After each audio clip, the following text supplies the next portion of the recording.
"I've seen this," Juliet said. "I found it at Havencross, among Clarissa's belongings."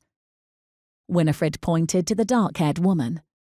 "That is Clarissa, and that," she pointed to Clarissa's laughing companion, "is my mother. They were the best of friends until the last days of their lives." "The school nurse," Juliet noted, remembering what Rachel had told her about her great-grandmother. "And that's why you have records about the school and the influenza." "Indeed. I've already had Noah bring down the most pertinent items from the attic. They're in the dining room." For a historian, the trove of primary source materials spread out on a 12-foot-long refectory table was as enticing as alcohol and arguing was to Juliet's ex-husband. She had to restrain herself from attacking it all at once and forced herself to listen to Winifred's overview.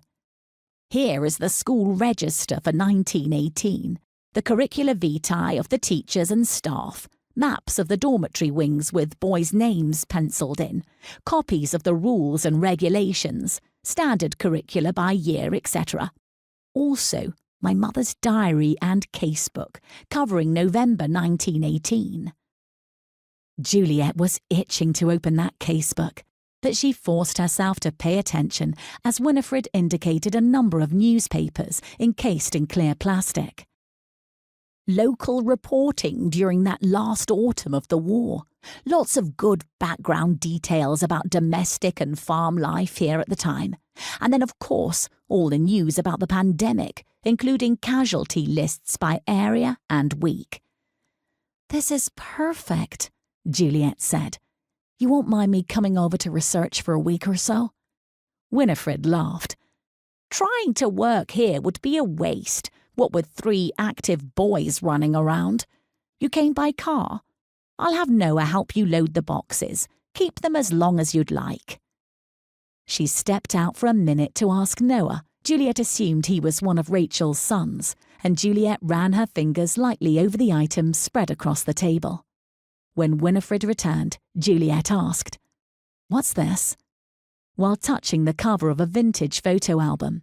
When Winifred nodded for her to go ahead, she opened it to find not photographs, but newspaper cuttings.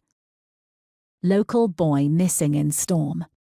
Dozens comb the wilderness in search of missing child. Sir Wilfrid Somersby offers reward for news of son. Shoe located on riverbank.